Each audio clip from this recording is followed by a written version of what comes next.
میں سب سے بڑی تھی، میرے بعد سبیہ کا نمبر تھا۔ خالہ زاد سے میری شادی ہوئی تو مہندی والے دن پھوپھی نے فیصلہ کر لیا کہ وہ سبیہ کا رشتہ مزمل کے لیے لیں گی۔ شادی میں سبیہ بہت خوبصورت لگ رہی تھی۔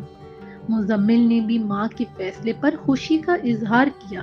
بلا شبہ اللہ تعالی نے سبیہ کو سب سے زیادہ حسن کی دولت سے نوازا تھا۔ میکے میں شادی کے بعد ہماری پہلی دعوت پھپھو نے کی اور اپنے فیصلے سے آگاہ کیا۔ یہ تو ہماری خوش قسمتی ہے پھپھو کہ آپ نے سبیہ کو بہو بنانے کا ارادہ کیا ہے، ورنہ یتیم لڑکیوں کو کب جلد اچھے رشتے ملتے ہیں۔ ان دنوں وہ زیادہ امیر نہ تھی لیکن ہم سے خوشحال تھی، کیونکہ میرے والد کی وفات کو 6 برس سے زائد عرصہ گزر چکا تھا۔ والد ایک سرکاری محکمے میں کلرک تھے۔ ان دنوں کلرک کی تنخواہ کم ہوا کرتی تھی اور ایمانداری کے سبب ہمارا گزارا والد صاحب کی تنخواہ پر مشکل سے ہوتا تھا۔ بس سفید پوشی کا بھرم قائم تھا۔ ابو کے بعد ہم نے گھٹن وقت دیکھا، مگر امی نے سفید پوشی کا بھرم قائم رکھا تھا۔ پھپھو نے جب سبیہ کا رشتہ مانگا تو امی خوش ہو گئی۔ خیر سے سبیہ کی منگنی پھپھو کی بیٹی مزمل سے ہو گئی تو امی کی فکر میں کمی آئی۔ اب مطمئن تھی، مزمل کا مستقبل روشن تھا۔ اس کا انجینئرنگ کا آخری سال تھا۔ امی سے کہا گیا تھا کہ جو ہی ہمارا بیٹا سالانہ امتحان دے گا، شادی کی تاریخ رکھ دیں گے۔ مزمل بھائی کے فائنل پیپر ہو چکے، انہوں نے کہا تھوڑا سا وقت اور چاہیے، اچھی نوکری ملنے کی جلد توقع ہے، ملازمت ملتی ہی شادی کریں گے۔ سبیہ کو اپنے منگیتر سے محبت ہو گئی تھی۔ امی چپکے چپکے تھوڑا بہت جہیز بنانے میں لگی تھی۔ انہی دنوں مزمل کو اچانک بیرون ملک جانے کا چانس مل گیا۔ وہ اس موقع کو گنوانا نہ چاہتا تھا اور سبیہ کو اس کی جدائی سے اندیشے ڈراتے تھے۔ ایسی کئی کہانیاں سن رکھی تھیں کہ لڑکا بیرون ملک گیا تو وہاں ہو کر رہ گیا، وہاں کسی اور سے شادی کر لی، منگیتر یا منکوہا انتظار کی آگ میں جلتی رہ گئی۔ والدہ نے پھپھو سے بات کی کہ وہ بولی ایک دفعہ جانے دیں، 1 سال بعد آئے گا، تب تک اچھی تیاری کر لیں گے۔ ہم کوئی غیر نہیں کہ آپ کو ہم پر بھروسہ نہیں ہے، فکر نہ کرو بابی، 1 سال تو پل میں گزر جاتا ہے، میں زبان دے کر پھرنے والی نہیں۔ پھپھو کی تسلیوں پر امی نے اعتماد کر لیا۔ مزمل بیرون ملک چلا گیا اور میری بہن اس کے انتظار میں اپنے اندیشوں سے لڑنے کے لیے اکیلی رہ گئی۔ مزمل بھائی نے جاتے ہی اپنے دوسرے بھائی کو بھی بلا لیا۔ اس کا ایک غیر ملکی کمپنی سے 3 سال کا معاہدہ ہو گیا۔ دونوں بھائی خوب کما رہے تھے اور وہ تقریباً ساری کمائی گھر بھجوا رہے تھے۔ اس کمائی سے ان کے گھریلو حالات خوب سے خوب تر ہوتے چلے گئے۔ دولت سے انسان کی آزمائش ہوتی ہے، ان کے تو مزاج ہی 7ویں آسمانوں پر پہنچ گئے۔ اب جب پھپھو آتی اس قسم کی باتیں کرتی، فلاں نے بیٹی کو جہیز میں گاڑی بنگلہ دیا ہے، لڑکی بھی ڈاکٹر ہے، لوگ سوچ سمجھ کر رشتے کرتے ہیں۔ کبھی فرماتی ساس نندوں کو بھی زیور دیے جاتے ہیں۔ لڑکی والوں کی طرف سے میں ایک شادی میں گئی تو لڑکی والوں کی فراخ دلی پر حیران رہ گئی۔ ساس کو 10 تولے کے کڑے اور ہر نند کو 2-2 تولے کے دیے اور تمام رشتہ داروں کو قیمتی جوڑے دیے۔ لوگ بڑی دھوم دھام سے بچیاں رخصت کرتے ہیں۔ امی ان کی باتیں سنتی تو دل تھام لیتی، سوچتی یہ ان کو کیا ہوتا جا رہا ہے، کیا دولت آ جانے سے انسانوں کے مزاج اتنے بدل جاتے ہیں۔ طرح طرح کی باتیں سن کر بھی امی خاموش تھی۔ آخرکار ان باتوں کا مقصد سمجھ میں آ گیا۔ انہوں نے ایک امیر گھرانے کی لڑکی دیکھ رکھی تھی اور اب کسی بہانے یہ رشتہ ختم کرنا چاہتی تھی۔ وہ جب بھی آتی ہر بار نئی آگ لگا جاتی تاکہ باورچ کا دل کسی طور پر برا ہو جائے۔ جب پھپھو آتی میرا دل سناٹے میں آ جاتا کہ جانے اب کیا کہنے آئی ہیں۔ امی بیچاری ان کی خاطر مدارت کرتی، عزت و تکریم بھی ہمارے گھر والے کوئی کسر نہ اٹھا رکھتے کہ ہوتا وہی ہے جو نصیب میں لکھا ہوتا ہے۔ 1 سال بعد مزمل گھر آ گیا۔ پھپھو نے اس کا دل ہم سے پھیرنے کو اپنی طرف سے باتیں جڑی کہ یہ لوگ عجیب شرطیں لگا رہے ہیں، شاید رشتہ نہیں دینا چاہ رہے۔ تب مزمل نے کہا کہ میں خود جا کر ممانی سے بات کرتا ہوں۔ مزمل کے تیور دیکھ کر پھپھو سہم گئی، کہا کہ یہ بڑوں کا معاملہ ہے، تم مجھ پر چھوڑ دو، میں خود سنبھال لوں گی، تمہیں ان سے بات کرنے کی ضرورت نہیں، تم معاملہ اور خراب کر دو گے اور ہم ہلکے پڑ جائیں گے۔ وہ اگر شرائط کی بات کر رہی ہیں تو ہم بھی کچھ شرطیں لگا لیں گے اور خود ہی رائے راست پر آ جائیں گے۔ اتنے عرصے منگنی رہی ہے، اب رشتہ توڑنا کوئی مذاق تو نہیں ہے۔ مزمل ایک فرما بردار بیٹا تھا، اس نے ماں سے زیادہ بات کرنے کی ضرورت محسوس نہ کی۔ وہ تو آیا ہی اس واسطے تھا کہ اپنے وعدے کا پالن کر سکے، وہ اپنی منگیتر کو نہیں بھولا تھا۔ انہی دنوں امی جان سے مکان خالی کروا لیا گیا تو وہ ایک دوسرے محلے میں کرائے کے مکان میں شفٹ ہو گئیں۔ پرانے محلے میں ساری خواتین امی ہی سے کپڑے سلواتی تھیں، یہاں آ کر مالی حالات درگوں ہو گئے، کسی سے بھی واقفیت نہ تھی۔ والد صاحب نے اپنی زندگی میں 2 پلاٹ خریدے تھے جن کی قسطیں وہ تقریباً 10 سال تک بھرتے رہے تھے۔ ان کا خیال تھا کہ ایک پلاٹ کو فروخت کر کے دوسرے پر مکان تعمیر کرا لیں گے۔ چھوٹے بھائی کا آخری تعلیمی سال تھا، امی کو انتظار تھا کہ وہ ملازمت پر لگے تو پھر ایک پلاٹ بیچ کر اس رقم سے دوسرے پر گھر تعمیر کرا لیں گے۔ بیٹے کے مجبور کرنے پر پھپھو شادی کی تاریخ لینے آ گئیں، ساتھ یہ بھی سنا گئیں کہ اب ہمارا سوسائٹی میں خاصا مقام ہے، دیکھو لڑکی کو خالی ہاتھ نہ بھیج دینا ورنہ لوگ باتیں بنائیں گے، اور ساس نندوں کو بھی کچھ زیور دینا ہوگا ورنہ ہمارے مہمان ہنسیں گے کہ کن لوگوں میں رشتہ کر دیا ہے۔